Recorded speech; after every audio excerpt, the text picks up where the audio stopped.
Kia ora, everyone. Running a little bit late, so let's get on with it.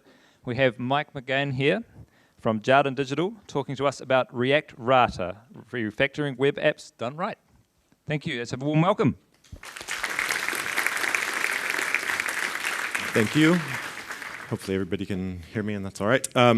I'll start out with a little bit of reading, but then I'll get more freeform after a while. But so yeah, this is React Rātā. I will be talking about React, but we'll be generalizing from there, and about some development patterns, particularly for refactoring web applications from technologies maybe you don't want to use toward technologies you do. So this is a development strategies talk. There won't be a lot of live coding, but there will be a fair amount of discussion about how to build applications, particularly when refactoring legacy web apps or making any large technical conversion of a web code base. Many of you have probably gone through this process multiple times in your career, sometimes refactoring the same application more than once, while others of you may just have a suspicion that this kind of work is on the horizon, or you want to have a better conceptual foundation about how you might go about it.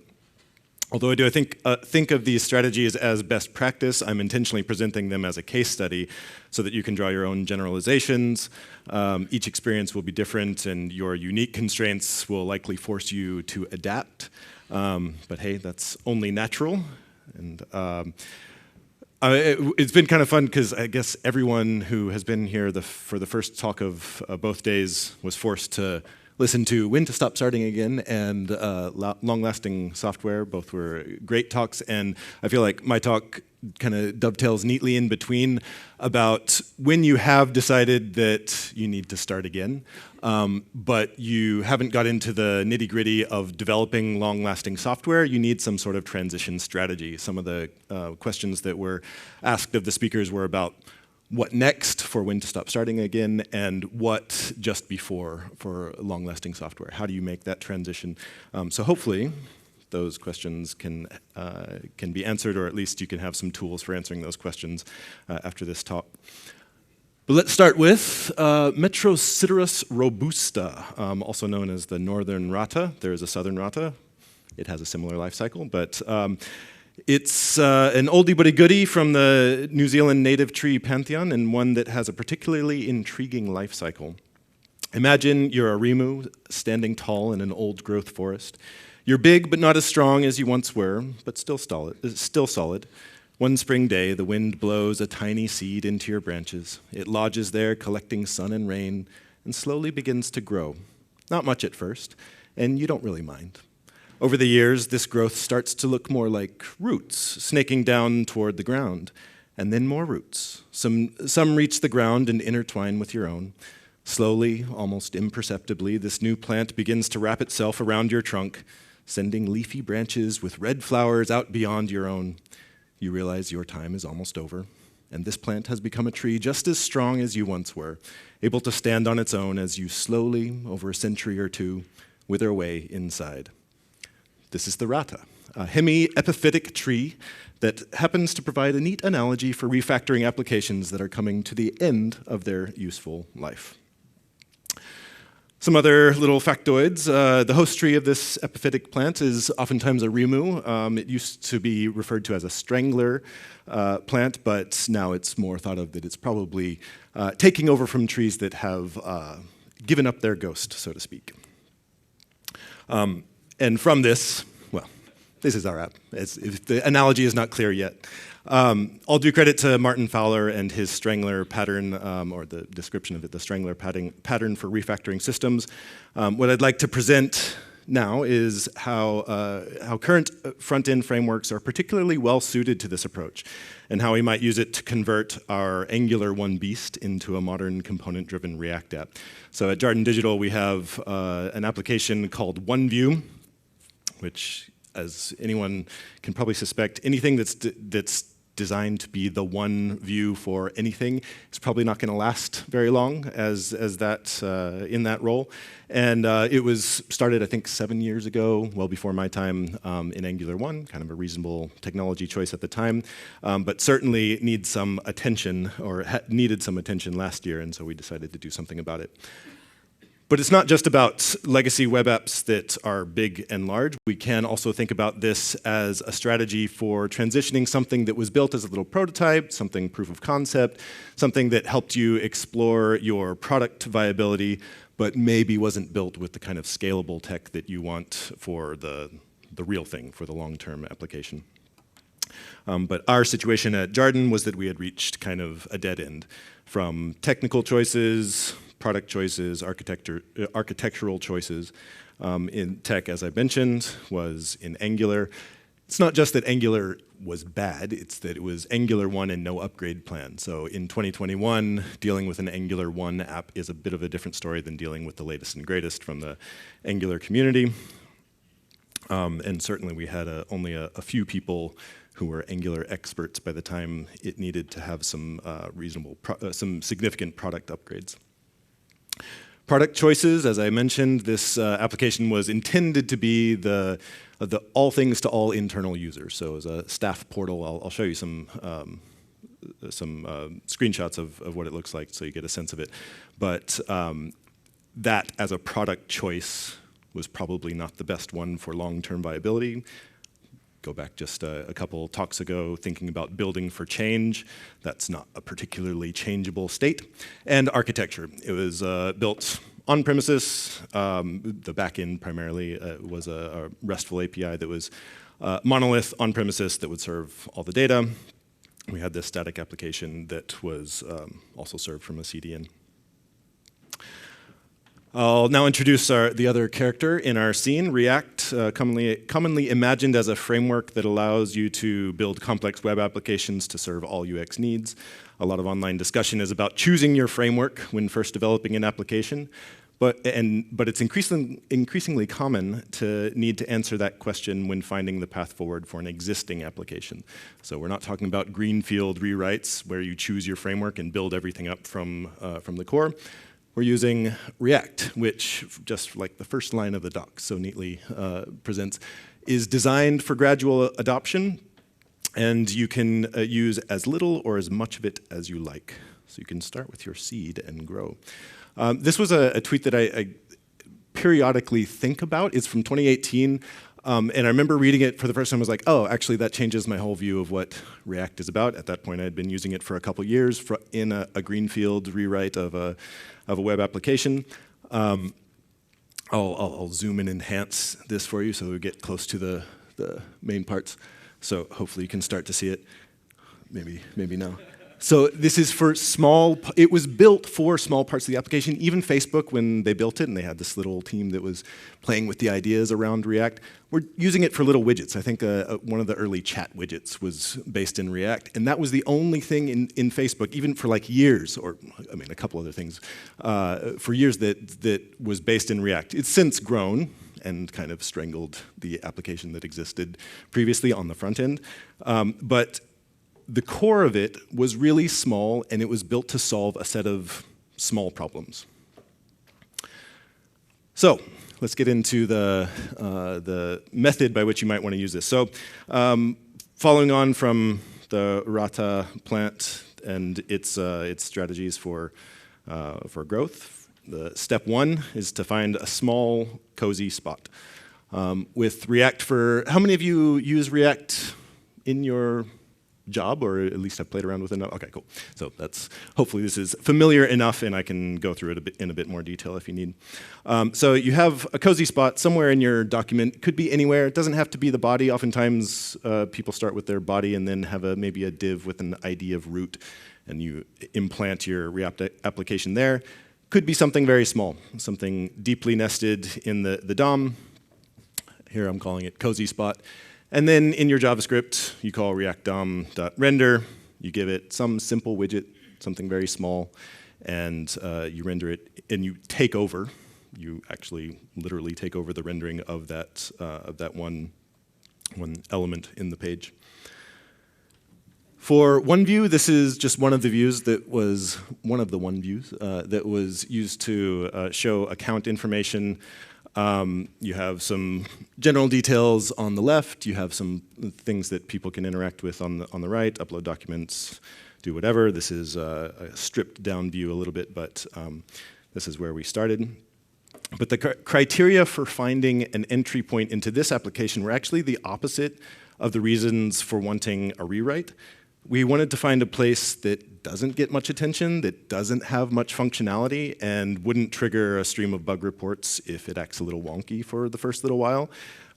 This is not where you're going to make big product wins, but it's a necessary and safe first step in the right direction. So we knew at a pretty broad level that from the skills that we had in our dev team, the experience that we had with modern frameworks in building other applications, that we wanted to get to a place where we could build quickly with React and integrate with our new microservice APIs, and we wanted to get to that endpoint. But we needed to find an entry point, and a total rewrite was really not going to be possible, both from a product standpoint and just kind of like business standpoint. We weren't going to get enough air cover for that. So we were looking around in this page. We knew that we had some services that provided some account information. And so we decided just one little thing. On the left, for the most part, it really was just the name of the account that we rendered in React. The rest of it, all Angular routes, Angular templates, kind of the full stuff that no one else wanted to touch. We just chose a little element and said we're going to render the account name right in this place. And we use that as the jumping off point, so to make a little home for React in our Angular application. And we used that as a motivator for setting up what building in this application would look like with our new tools. So we build tools, meaning like the bundling, sort of building pipeline, transpilation, setting up all that in the existing repository so that it supported React. Took some time.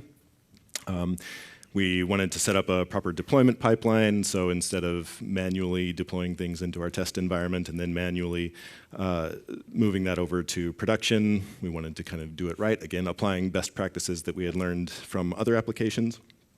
But we brought those into this so that React could have a happy path. And building in some monitoring and analytics, which are things that product owners usually do like to see. So this is kind of the second step of building this out, we wanted to deliver something back to the business, something that they could see.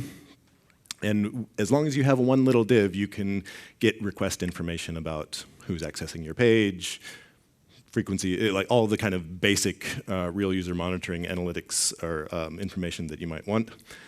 But our goal as developers was to make the dev loop as quick as possible. We were going from an older system that was not built around optimizing for the dev experience to something where our dev loop needed to be very fast. And if you do that early, it starts paying off because you can deliver product benefit at the same time as tech benefit in kind of a similar amount of time. I think a number of the talks that were going on yesterday mentioned this kind of dev loop, or at least made reference to it. And it makes a huge difference. So I want to emphasize this more. I have to move on, but like make the dev loop as short as possible. And then the next step, you have your happy little home up in the branches of your remove tree. You start sending down roots, and you want to get those roots into the ground so that you can start digging in. The two areas that I feel like this works with an application is integrating with an API. So from your little cozy spot, you start making API calls to other services. You start having some state management that starts to make the application look more like something real, not just a basic renderer. Both of these things have very real product benefits because usually it means that you now have access to other systems that don't work so well with your legacy application. For our example application for OneView, we were able to start using a GraphQL client in React to call out to our new services. We didn't have to rely on Angular's sort of state management system and calling out to our RESTful API on premises. We could start using the kind of tool set that most of our developers were familiar with, and we could move a lot faster. State management, again, if we start small, it's usually not too bad. As you grow out, you can kind of thoughtfully grow these things. So this is what it might look like for a generic app if you have an HTML template somewhere or even an HTML file, as long as you can give a div an ID, doesn't have to be a div, it could be a span, doesn't matter. Give it an ID, and for people who have worked with HTML data props, they're not used that much anymore in React world, but they're still pretty useful for injecting some data from the DOM into JavaScript. You can pass in kind of a JSON data structure and then grab information from it to kind of hydrate or bootstrap your application.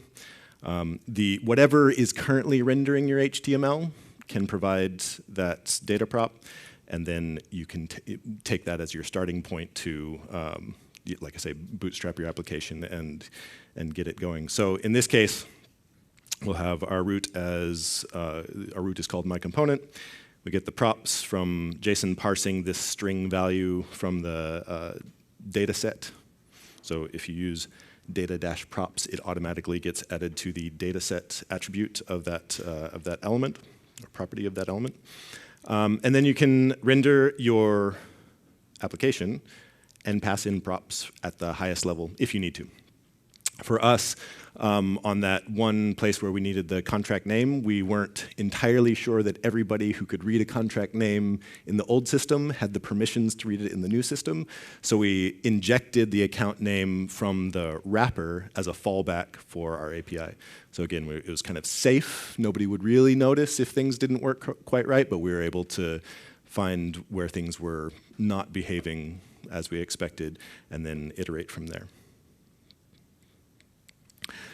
Angular, we discovered, has some neat packages, libraries for making this even a bit easier. We didn't have to look at the HTML directly. We could create custom Angular templates, and I'm going to lose the terminology a bit because I'm not an Angular developer, but we were able to make custom components in Angular that could be put into the templates using this nz.js library, where you basically tell Angular that you have this React component that you want to give a name to, so account info, and it's going to expect some props to be passed in.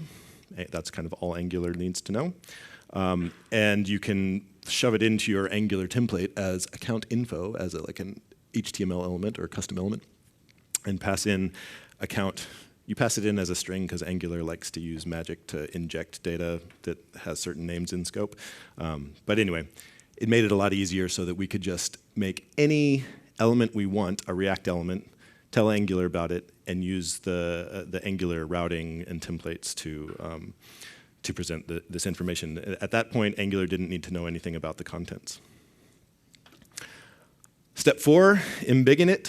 Find some more cozy spots. If you can think about this old Rimu tree that has Rātā growing in it, you can imagine other Rātā also finding a home. You start spreading out the locations that you are now owning in your new system, and you can start to integrate state management. So in that example that I just showed you, where we were passing in information from the DOM into React, that was essentially state from the parent application being injected into React, and then React owns that. I think of that, again, as a product win because you're able to consume from any source available. You can start to manipulate things kind of in any way that you want to. You have a very broad catchment at this point. And then you can also start taking over routes. So with React, with various routers, as long as you're at a certain URL, you can use something like React Rātā to load a certain set of elements. When you're on a page, you can set up little dummy divs or empty divs that always show on every route in your parent application, and just let React kind of take over at that point. You really start to make the application primarily your new system. You're growing it up. So in our one-view application, we basically just added more custom elements like this. So we have each of these directives, adding an account info, a transaction route, and the best feature ever, so that our application starts to look the same. Again, we're not doing like big feature conversions. We're doing a technical conversion or technology conversion. But more and more parts of the page are owned by entirely the React application, or you might even think think of it as React applications. We had multiple instances of React DOM.render that were all kind of working in concert. So at this point, take a little step back. You have to be ready, because if you're at the point where you've grown this application, product people are going to start to clue in to the fact that the old application where you always had to say no, that's not going to be really possible, or you need to spend more time in order to get it, you can actually now say yes to that, and you start getting a lot of product capital. So something like this, where this is kind of the homepage of OneView, starts to look more like this, where you can build out widgets and components and start to make it more modern. I know this is still kind of a business app sort of look, but it is now a React application that's looking pretty good. The whole thing is in React. You're in good shape. Finally, consolidate. At this point, you need to pay down the remaining technical debt of your system that is still built in the old technologies. You got to remove all of that, let the old tree die. But you can pay with this using all the product capital that you've attained over the development lifecycle. You haven't told anyone that you have to stop. You've been delivering incremental business value, and it ends up growing quite well. As a bonus step, periodically dazzle them with flowers. The Rātā tree is very beautiful around Christmas, similar to the Pahutakawa. Lots of bright red flowers poking through the forest canopy. Some of these things might be adding in animation, complex interactions that can thrill and delight your users and encourage product outcomes. What this isn't is a ground-up rewrite of the application. It's also not a distributed or fragmented rewrite. We think about breaking things into microservices oftentimes as like breaking out chunks and spreading them out. This is still internal, and it keeps the shape of the original application. It's also not untested in production. Every step of the way, you're testing your assumptions and making sure that it works as a whole. What it is a full React application, no downtime, no stealth mode, incremental product wins, and it's a direct descendant of the original application. So here's our steps. Find a cozy spot, make a home, dig in, Embiggen, and consolidate. As a final note, some specimens of the Rātā have been known to live over 1,000 years. Some good goals for you, but it's probably not a perfect analogy. Thank you for the illustrations, and that's me.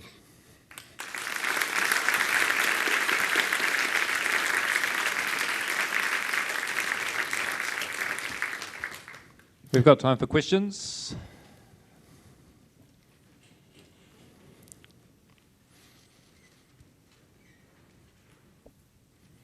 Hey, thanks for the great talk. You talked a bit about setting up the new dev cycle and really focusing on bringing that cycle down as much as possible. How do you deal with integrating that with the old cycle, because you need to support both at once? Yeah, so at least for our system, we were able to, by spending time on getting React to be built alongside Angular, we were able to kind of optimize the whole flow. For systems that don't already have some kind of JS build step, this is kind of a new thing to do on top of it. Usually you can, particularly for small things like this, the build is not going to take long, so you can do it in parallel and kind of inject it in at the end. If you can still spend time on it without it being an additional layer, I think I would argue most of the time. There might be cases where there are exceptions.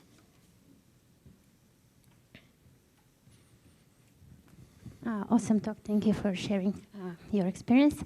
One thing I didn't get was the end goal to migrate the whole app to React, and did you end up doing that?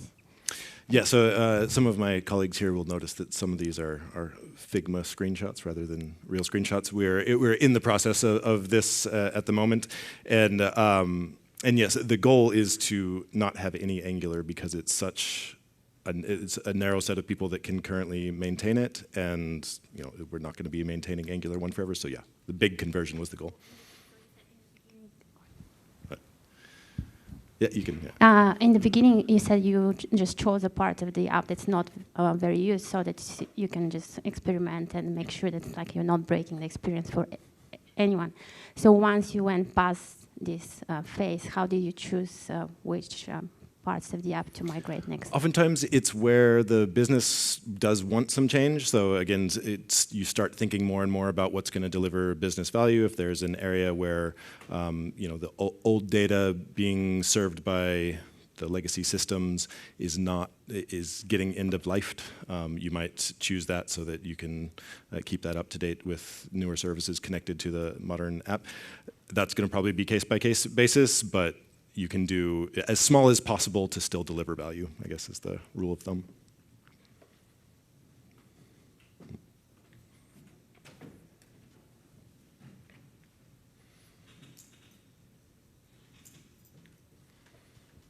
What's the biggest challenge or hurdle you have to overcome with this kind of piece-by-piece approach? I think it's probably the biggest challenge is the same as it would be for any pitch to refactor an application. It's getting kind of that early business approval or like the space to start. The nice thing about this is that your starting point is so small that it's easier to say yes rather than like a greenfield rewrite. And yeah, at each step, things are going to take a little bit longer potentially, but because they would have taken a very long time to do in the old application, you can kind of balance off that discussion. But yeah, any refactor is going to be risky. You have to have kind of already justified it pretty well up front, and that's a challenge. Yeah, cool talk, thanks. How did you sell it from a product owner perspective? A refactor can often be something developers are keen for, but really hard to get across the line. Yeah, for this case, it was the fact that every feature change in the application was starting to get harder and harder. So like product owners were feeling the burden of saying, okay, we have to add this feature to one view, and the team saying, okay, eventually you'll get it.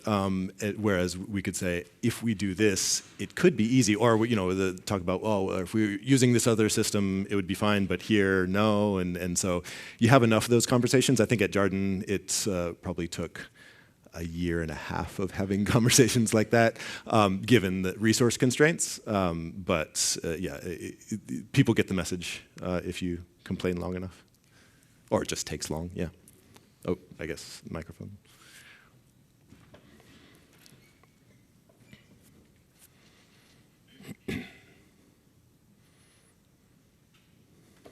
Thanks for the talk. How did you organize delivery process? Was it like entire lockdown on feature delivery, or was it like you delivering a new feature and replacing parts of the app? And if so, how do you make sure that actually you replace the entire application, like the whole Angular, the whole code? Yeah, I guess that's probably the complement to the other question of the hardest part. One of the hardest part also happens at the end to get that final bit of the system removed. At the moment, taking over whole routes is quite useful. So we had the first little widget, kind of proof of concept, and then we defined a whole new panel for, in this case, it was for compliance users. We had some widgets that we wanted to show to them, and that is close enough to being greenfield development. But again, it buys you what I'm calling product capital, which basically just means trust from the business that this is a viable or a valuable approach. You're going to rack up a lot of that during the process, and hopefully at some point you can say, we've done all this great work. In order to make that final push, we're going to need a couple sprints to do that final removal, and hopefully you've built up enough value at that time. I have been in organizations where you're going to have vestiges of the old system for a very long time. I think I had in one of the slides that the removes can be trapped inside the Rātā for like centuries before they are fully gone. Hopefully not centuries, but yeah, that can take a while. Hey, so one of the things we have to worry about on the client is bundle size and things like that, and obviously shipping Angular and React to the user now. How many of these Rātās can you afford to have? Have you got like a gut feeling of how many you can do at once, and how are you deciding? Like, would you have chosen React 5 years ago, or it's only now that it's so embedded, you're so confident that React's the future? Yeah, the bundle size is definitely important. It was less of a consideration for us because this was an internal application where we had reliable network speeds and clients and things, but. The nice thing with modern build tools and systems is that you can, break out shared libraries among multiple instances. You kind of keep the marginal cost of each component small. And ideally, at the same time, you're removing an Angular controller when you're adding a component that manages its own internal state. And so you can get some trade-off there. I wouldn't expect it to double the size of the application up front unless you're just going for it and getting dependencies. But any further? Oh, yes, one more. That's the last one. Hi, thanks for the talk. And I'm thinking kind of like the approach you have described, do you think it's kind of or a pathway can lead you to micro front-end architecture? Yeah, it's interesting how this might relate to it. Micro front ends can end up being built in a lot of different ways. If you define the boundaries well enough with these components, you can imagine an individual team owning a certain sort of bounded context within the front end and ship that in this way, and then again gradually replace it. That ends up being, I think, more of an organizational challenge than a technical one. But yes, you could definitely start in multiple areas and then kind of converge until it kind of consumes the rest. Thanks.